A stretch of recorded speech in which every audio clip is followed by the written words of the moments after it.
தமிழ்நாட்டில் ஒன்று ரொம்ப தெளிவாக தெரியுதுங்க. 2026 தேர்தல் ஒரு ஒரு ஒரு புது அரசியல் சூழ்நிலையை உருவாக்கும்.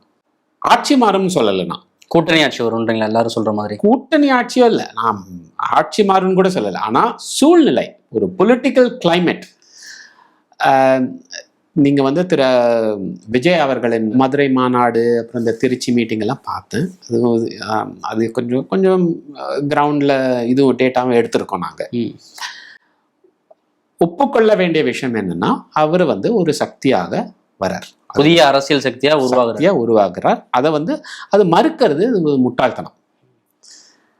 கூட்டம் மக்கள் மத்தியில ஒரு ஒரு ஆர்வம் இருக்கு நிச்சயமா. என்ன ஆர்வம்னா, ஒரு புது அரசியல், திருப்பி திருப்பி அந்த 2 கட்சி அரசியல் இல்லாம ஒரு புதிய சக்திக்கு ஒரு ஆர்வம் இருக்கு.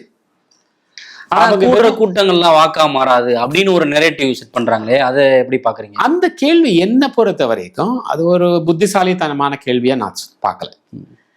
ஏன்னா மக்கள் அவ்வளோ லேஸ்ல எடை போடக்கூடாதுங்க. என்னங்க, அவங்க வந்து காசு கொடுத்து வரல, யாரும் 6 மணி நேரம் வெயிட் பண்றாங்க, கோடிக்கணக்கில் வராங்க.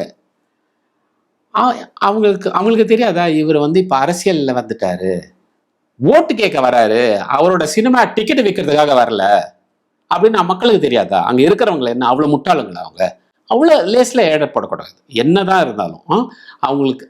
அதனால இந்த மாதிரி இந்த கேள்விகள்லாம் வெறும் ரசிகர்கள் வாக்கா மாறுமா, அதெல்லாம் ஒரு சரியான கேள்வியா எனக்கு தோணல.